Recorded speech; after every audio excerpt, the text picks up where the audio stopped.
YTN 라디오 이동현 뉴스 정면승부 3부 시작합니다. 이번 순서는 매주 화요일 스튜디오를 법정으로 순간 이동시켜주는 두 분 모시고 함께합니다. 박장재서, 박지훈 변호사, 장윤미 변호사 전화 연결합니다. 두 분 나와 계십니까? 네, 안녕하세요. 네, 코로나로 인해서 전화 연결을 하는 점 청취자들 양해 부탁드리고, 다음 주에는 코로나가 조금 잠잠해져서 스튜디오에서 만나 뵀으면 좋겠네요. 네, 가고 그렇습니다. 싶어요. 네, 이 작가가 참 보고 싶어요. 박지훈 변호사 2주간 자가격리 하셨죠? 예, 자격냈습니다. 2주 동안 어떻게 지냈어요, 집에서? 집에서 살이 한 2kg 정도 쪘고요. 예. 먹고 뭐 TV도 보고 책도 보고 좀 저는 즐겁게 보냈습니다. 그 방 밖을 못 나오시잖아요. 전혀 못 나갔습니다. 저기 집 안에 안방에만 있었습니다. 음식은 어떻게 드셨어요? 사식을 아내가 해서 이렇게 넣어주면 똑똑하면 이제 그 받아서 먹고 예. 밖에 내놓으면 알아서 또 처리하시고 예. 그렇게 했습니다. 예. 알겠습니다. 예. 하여튼 코로나가 이렇게 우리 곁에 와 있다. 뭐 이렇게 생각 들어요. 주위에 확진자들이 있고 또 자가격리자들도 나오고 하니까. 정말 그냥 남의 일이 아니고 바로 제 일이라는 생각이 들어서 참 아프기도 하고 또 주위에 또 소상공인들도 힘들어하는 모습을 보니까 그렇습니다. 그것도 좀 마음이 아픕니다. 장윤미 변호사는 네. 검사는 받았는데 음성으로 나오셨고.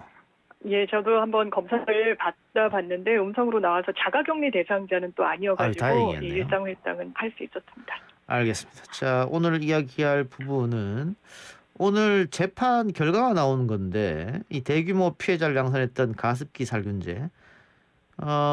글쎄 의외라고 할까요? 무죄가 나왔네요. 그렇습니다. 이 사건 개요를 조금 설명을 드리자면요. 이제 가습기 살균제 제품 중에 옥시 다음으로 두 번째로 많은 피해자를 낳았던 가습기 메이트 사건의 선고 결과가 오늘 나온 겁니다. 보통 이제 가습기 살균제 피해하면 옥시를 떠올리고 그 당시에 이제 2,700명이 넘는 피해자가 발생했기 때문에 그런데요. 사실 예. 가습기 살균제의 원조격이 가습기 메이트입니다. 예. 지난해 10월 기준으로 833명의 피해자가 집계돼 있는 상황인데 이 제조 판매 업체가 SK 케미칼 그리고 애경산업이었습니다. 예. 그래서 이제 전직 임원들에 대한 1심 선고가 오늘 무죄로 나왔는데요.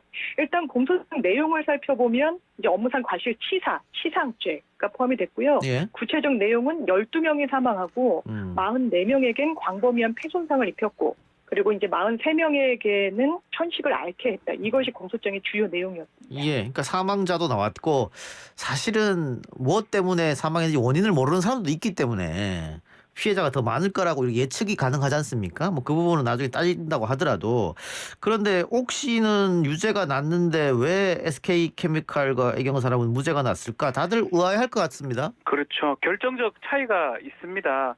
옥시 같은 경우는 이제 2018년도에 업무상 가십치사죄 확정이 돼가지고 처벌이 됐던 사례인데 그 경우는 인과관계, 그러니까 원인과 결과의 연관성이 입증이 됐고요. 예. 지금 특히 SK케미칼이나 애경산업, 뭐 이마트 여기는 인과관계가 입증이 안 됐습니다. 폐질환하고 사망 사이, 가습기 살균 이 사이 인과관계 입증이 되지 않기 때문에 증명을 할 수 없다 해서 무죄가 지금 선고됐습니다. 예.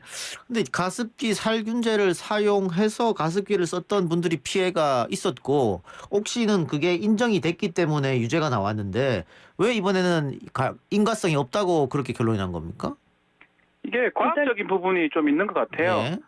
이게 지금 뭐 이번 재판에 문제된 살균제가 클로로메틸 아이소티아졸리논 CMIT하고 또 MIT라는 성분인데 예. 이 성분이 이 성분이 사망에 이르게 했다. 또 폐질환을 일으켰다.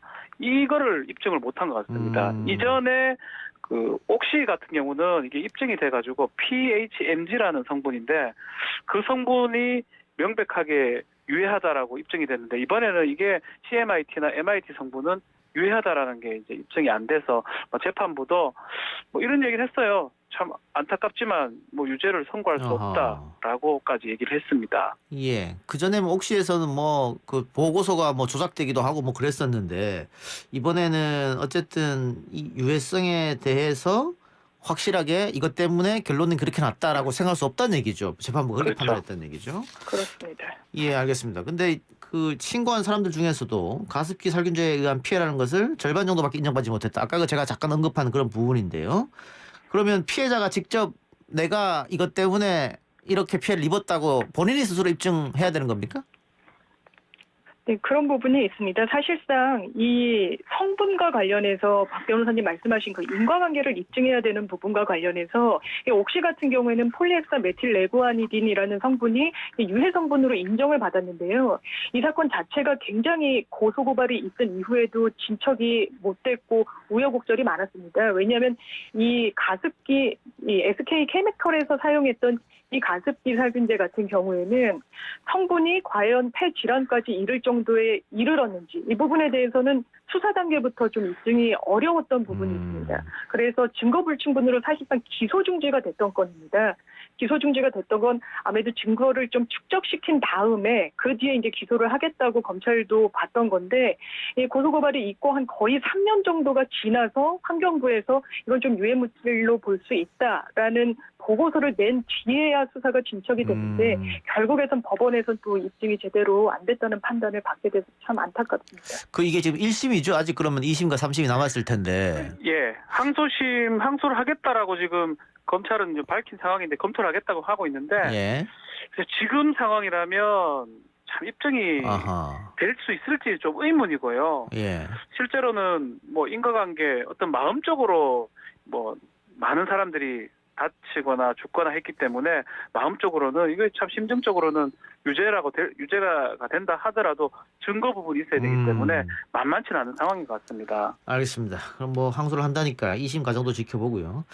자, 내일 정인이 양부모의 첫 공판이 있다고 하는데 뭐 지금까지 알려진 바로는 특히 양모는 계속해서 혐의를 부인했다고 하는데 최근 들어서 일부 혐의를 인정한 모양입니다. 지금 상황상 지금 언론에 지금 보도되는 바에 따르면 또 검찰도 그런 모습이고요.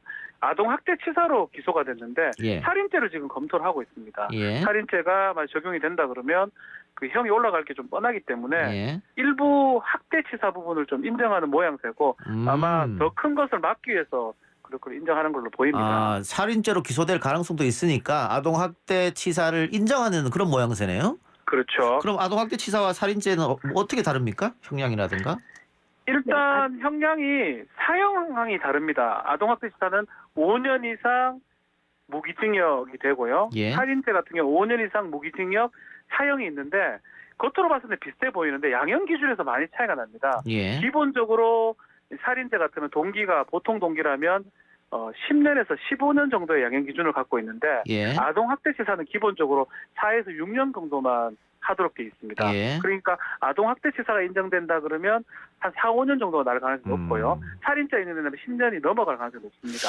장유미 변호사님, 네. 그 검찰에서 살인죄를 적용할 것인지 여부가 쟁점인데 이게 살인죄라고 하는 것이 어떤 목적성을 가지고 의도성과 고의성을 가지고 저지른 죄잖아요. 그렇죠. 이게 과연 이 정인영 사건에 요율을 할 수 있겠느냐 이런 논란이 좀 있는 것 같은데요. 그렇습니다. 이게 미필적으로나마 고의성이 있어야 살인죄로 의율해서 처벌이 가능하기 때문에 이 부분에 대해서 이제 과연 살인죄로 공소유지가 되겠느냐라는 일부 의견도 있는데요. 사실 정인이 같은 경우에 그 손상된 정도와 관련해서 그 전문의들도 췌장이 손상된 정도는 교통사고를 당하더라도 제일 마지막에 손상되는 장기라고 언급을 하고 있습니다. 이게 무슨 말이냐면 굉장히 강도 높은 충격의 여파로 췌장까지 손상돼서 이 아이가 사망에 이르게 됐다라는 전문의의 진단이 나오고 있기 예. 때문에 이 부분들을 잘 참작을 하게 된다면 살인죄로 충분히 처벌이 가능하다고 보고 또 췌장이 손상돼서 죽은 사망에 이르게 된 20대 여성 같은 경우에도 그 가해자에 대해서 살인죄가 인정이 됐던 선례가 예. 있습니다. 예. 이런 점을 종합하면 살인죄로 충분히 좀 처벌이 가능한 사안이 아닌가 이렇게 의견 드릴 수 있겠습니다. 그 미필적 고의라고 하는 것이 내가 네. 이 아이한테 이런 행동을 했을 때 사망할 걸 충분히 예상하면서도 그렇게 행동을 하면 적용되는 겁니까? 조금 그렇습니다. 나아가서 예. 이게 인식하고 그것이 예상이 가능한데 그렇게 죽어도 상관없다는 마음이 용인이라고 표현하거든요. 예. 그런 마음이 이제 드러났을 때 미필적 고의라고 우리 형법에서 표현하는데 그래서 그 마음이겠죠. 아이한테 이 정도 폭력을 가해도 죽을 수 있다. 예. 죽어도 나는 상관없다. 예. 그 마음이 드러나야 됩니다. 그럼 지금 그 의학 전문가들이 하는 이야기는 아이의 사체 상태를 봤을 때는 충분히 가능성이 있다라고 판단하는 거죠? 그렇죠. 그렇습니다. 최장 이게 타협이죠. 사망에 이를 정도로 예견이 가능한 상황을 사실상 이제 말씀하신 대로 용인했다라고 하면 밀필적 고의가 인정된다는 판례가 상당수입니다. 그렇기 때문에 이 사안에서 동일한 기준이 적용된다면 충분히 이제 동일한 처벌이 가능하지 않을까 생각합니다. 근데 박 변호사님, 네. 이거 경찰이 검찰로 넘길 때는 살인죄를 적용 안 했잖아요. 그렇죠. 그러면 검찰 단계에서 재판 과정에서 바꿔도 되는 거예요? 그렇죠. 공소장을 변경할 수가 있습니다. 예. 공소장에서 아예 제명을 변경하는 것도 가능하고요. 공소장을 추가하는 가능한데 아마 이런 방식을 택할 것 같아요. 주의적으로 살인죄로 기소를 하고 예비적으로 학대치사죄를 할 것 같습니다. 예. 그래서 주의적 판단을 받아보고 혹시나 입증이 안 안 된다고 된다면, 했을 때는 학대치사로 가지 않을까 예상이 됩니다. 알겠습니다. 다른 이야기 좀 봐보죠. 그것 좀 지켜보기로 하고. 성접대와 뇌물수수 혐의로 재판 중인 김학의 전 법무부 차관을 기소하기 전에 긴급 출국 금지를 했었는데 그 과정에서 불법이 있었다 이런 말이 나옵니다. 그렇습니다. 이게 김학의 전 차관이 공항을 빠져나가려다가 출국 금지되는 장면 기억하시는 예, 분이 예. 상당히 좀 많으실 텐데요. 그 당시가 어떤 상황이었냐면 이제 2018년도에 검찰 과거사위가 재조사 결정을 내려서 수사 대상인 상황이었고 또 이제 대통령까지 직접 이 문제를 거론하고 재수사 지시를 내려서 이거 빨리 수사를 재개해야 된다는 여론이 분물살을 타던 그런 예. 시점입니다. 이때 김 전 차관이 태국 방콕으로 출국을 시도하다가 금지 조치를 당했던 건데요. 예. 지금 불법이다, 절차적 흠결이다라고 해서 언급되는 사안들은 당시에 이제 긴급 출국금지 요청서가 작성이 됐는데 여기에 죄명이 적혀 있을 거 아닙니까? 예. 근데 이 죄명이 이미 과거에 무혐의 처리됐던 과거 사건을 바탕으로 작성이 됐다. 당시에 수사 예정이던 사건은 뇌물수수였는데 이미 6년 전에 무혐의 처리됐던 성폭력 사건 번호가 적혀 있었다. 예. 이런 주장이 하나가 있고요. 또 하나는 법무부에 제출된 승인 요청서에 존재하지도 않았던 서울 동부지검 내사 번호가 추후에 달렸다. 이런 뭐 주장도 나와 있습니다. 또 하나는 출국금지 요청 검사의 소속 기관장 직인이 찍혀 있었어야 됐는데 이 부분도 누락이 돼서 이거 사실상 절차적 흠결 아니냐라는 뭐 불법성 예. 논란이 불거진 상황입니다. 근데 장군 회사님, 이거 뭐 절차적 흠결이에 대해서 지금 방금 말씀해 주셨는데 우리 일반 국민들이 봤을 때는 지금 출국해서 도망가려고 하는 범죄자인데 그게 뭘 그렇게 중요하냐 절차적 정당성 이렇게 생각할 수 있을 것 같은데요? 예, 당연히 그런 예. 논란이 있을 수 있고 반박이 있을 수가 있습니다. 예. 그리고 수사의 특성이 사실 긴급성, 밀행성, 그리고 기밀을 유지해야 되는 그런 특성을 가진 부분이 있어서요. 이것도 출국금지 자체의 정당성을 뒤집을 만한 절차적 흠결이냐 예. 이렇게는 판단받기가 사실상 어. 어려울 것 같고 또 최근에 의미 있는 대법원의 판단이 하나 나온 부분이 있습니다. 이제 압수수색 절차에서 경미한 절차적인 흠결이 있어서 이제 항소심 단계까지 무죄를 받았는데 이 형사법 절차의 공법성을 강조해서 이런 부분을 이익을 형량해 봤을 때 수사의 특성을 감안해서 예. 이 유죄 취지로 파기환송한 사례가 있거든요. 예. 이런 점을 감안하면 사실 이것도 절차적 흠결이 아주 없다고는 할 수 없겠지만 문제 제기를 하는 수준에 그치지 않을까 이런 지적이 더 많습니다. 박준 변호사 어떻게 생각하세요? 네. 일단은 뭐 사안이 사실 중대하고 긴급했다고 볼 수 있는 거거든요. 예. 뭐 완벽하게 절차를 준수했다고 보기는 어렵겠죠. 지금 얘기하는 것처럼.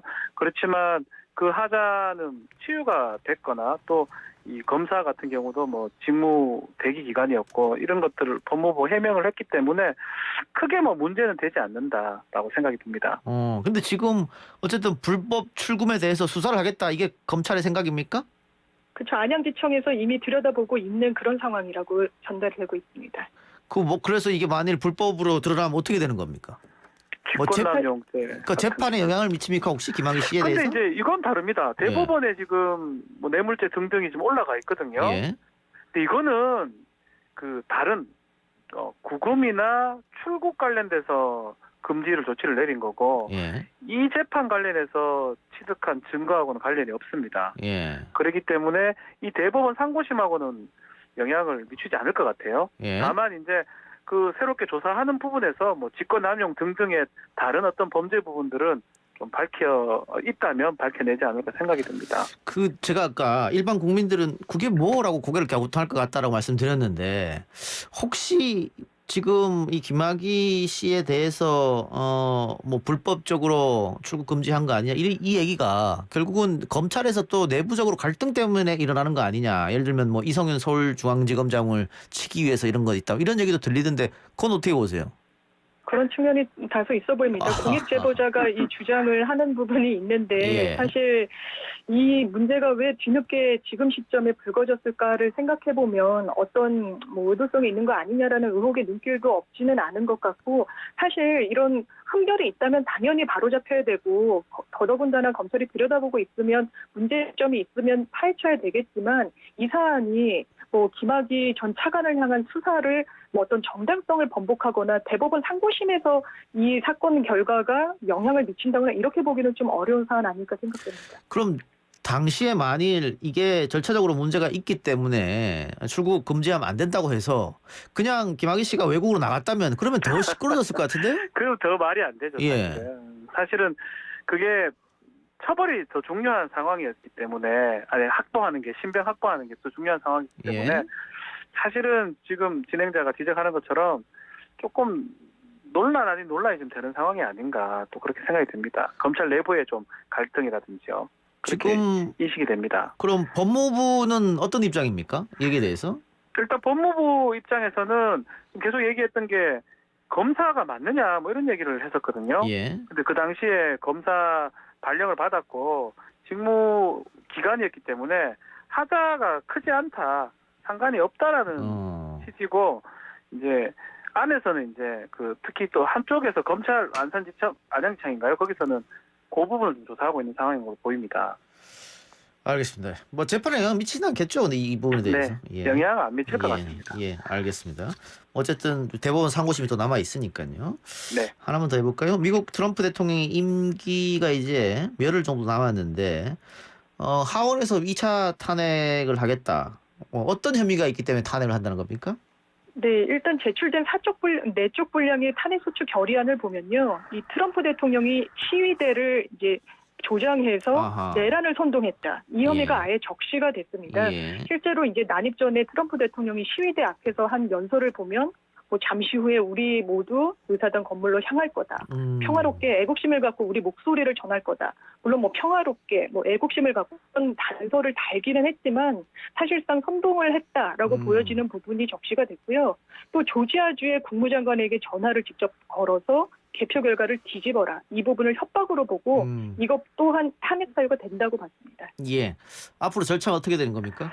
일단 시간이 좀 촉박해요. 지금 수정헌법 25조를 이제 한다고 하더라도 결국 상원의 3분의 2 이상의 찬성이 지금 필요한 상황인데 지금 일정상으로 1월 20일이 정권 이양일입니다. 예. 그래서 상원의 날짜가 지금 나오지 않기 때문에 이 임기 내에 탄핵은 좀 어려울 것 같고요. 근데 미국은 우리랑 달라서 임기를 마치고 난 이후에도 탄핵이 가능합니다. 절차 진행이. 그래서 임기 이후에 탄핵 절차가 진행될 것으로 보입니다. 근데 지난번에서도 상원에서 통과가 안 됐잖아요. 이번에 어떻게 될 것 같습니까? 이번에도 아마 상원 문턱을 넘기는 어려울 거란 관측이 나오는데요. 말씀하신 대로 이제 100석 상원 의원 중에 3분의 2, 그래서 이제 67명이 찬성을 해야 되는데 지금 이제 민주당이 최근 상원 결선 투표에서 승리해서 50대 50 동률을 이루긴 했는데 아직 취임 전입니다. 그러니까 아직까지 다수인 공화당이 있기 때문에 상원을 넘지는 못할 거라고 하고 물론 이탈표가 나오면 가능은 한데요. 지금 공화당 의원들 중에 탄핵에 찬성한다. 이런 입장을 공개적으로 표명한 의원은 4명에 불과하다는 게 지금 미국 언론의 전언입니다. 예. 그러면 결론적으로 지난번과 같이 탄핵은 사실상 어렵다 이렇게 봐야 되겠네요. 그렇죠. 쉽지 않죠. 근데 않죠. 아까 박지훈 변호사 이야기처럼 이제 임기가 뭐 얼마 안 남았고 사실상 대통령은 바뀐 거잖아요. 네. 그런데 탄핵해서 통과된들 어떤 다른 목적이 있는 겁니까? 이렇게. 그렇죠. 예. 이게 직무 박탈이라는 측면보다는 자격 박탈이라는 것을 좀 생각하는 것 같습니다. 예. 트럼프 대통령 실제로 2024년 재출마를 지금 생각하고 있는 것 같거든요. 예. 또 그 상황에서 본인이 또 사면도 직접 자기를 할 수도 있고요. 뭐 그런 것들을 좀 의회에서는 우려하는 걸로 지금 보이고 이 예전에도 미국에서 뭐 한번 떨어졌다가 4년 쉬었다가 나왔던 대통령들이 있습니다. 예. 그래서 그런 어떤 것들을 좀 감안해서 탄핵이라는 이슈를 좀 끝까지 조금 가져가려고 하는 게 민주당하고 좀 의회의 좀 생각이 아닌가 생각이 듭니다. 예, 알겠습니다. 또 하나 더 해보면요. 연초부터 민주당 이낙연 대표가 전직 대통령들에 대한 사면 문제를 꺼내가지고 상당히 논란이 됐습니다. 뭐 여론조사를 해도 그렇게 원사이드로 끝이 나진 않는 것 같고요. 뭐 여러 생각이 있는 것 같고 국민의힘 쪽에서는 사면을 찬성하는 것 같고 민주당 일부에서는 또 반대하는 것 같습니다. 자, 오늘 또 이재명 경기도지사가 인터뷰를 통해서 나쁜 일을 했으면 책임지는 건 당연한 것이다. 그래서 사면을 반대 얘기했는데 그 법적 문제를 좀 짚어보죠. 지금 이명박 전 대통령은 판결이 완전히 다 끝이 났죠. 그렇죠. 그렇습니다. 확정이 됐습니다. 그 확정 판결이 났기 때문에 대통령 고유 권한인 사면이 행정적이나 절차적으로 문제가 없다 이렇게 봐도 됩니까? 그렇죠. 그렇습니다. 대통령의 권한이고요. 뭐 이낙연 대표가 할 수 있는 건 아니고요. 뭐 대통령이 확정 판결이 되고 있는 상황이라면 어떠한 것도 특별 사면이 지금 가능합니다. 박근혜 전 대통령은 어떻습니까? 14일 박근혜 날 전 대통령은 이번 주 목요일 날 판결이 나기 때문에 아직 확정 전이고 목요일 날 이게 재상고심이기 때문에 확정은 됩니다. 그렇기 때문에 아마 대통령의 신년사에서도 이게 사면이 언급이 될 것이냐 안 될 것이냐 이 부분도 사실 관전 포인트 중에 하나였는데 언급을 하지 않은 건 확정 전이라면 대통령도 사면권 행사를 할 수가 없고 예. 이 사법부를 존중하는 어떤 그런 의미에서 사면을 아예 이제 거론조차 하지 않은 그런 상황으로 좀 보입니다. 예. 자, 두 사람 다 어쨌든 그러면은 법적으로는 만일 박근혜 전 대통령도 최종 판결이 나면은 사면에 문제가 없다. 그럼 이제는 이거는 정치적 문제로 돌아갔다 이렇게 봐야 되겠네요. 그렇죠. 어떻게 될 것 이게 같습니까? 법적으로는 뭐 대통령의 권한이고 당연히 할 수가 있는데 정치적으로 과연 이게 되는 건지 그리고 국민적 합의가 있는 건지 예. 또 많이 얘기하지만 반성이나 이런 부분이 있는 건지 예. 좀 그런 부분들이 가장 중요한 상황이 아닌가 보입니다. 예. 그렇습니다. 그 국민의힘에서는 또 과거 얘기를 또 하던데 전두환 노태우 전 대통령도 결국은 사면 후 복권까지 받았나요? 사면만 받았었던 건가요? 복권은 안 되고. 예. 그때도 역시 형이 확정됐기 때문에 그런 결과가 났었는데 과연 이번에는 어떻게 될지. 근데 청와대에서는 이번에 대통령 신년사에서 별 얘기 없었고 부담이 상당히 될 텐데요. 왜냐하면 민주당 이낙연 대표가 그 얘기 꺼냈다가 지지자들부터 굉장히 반발을 샀단 말이죠.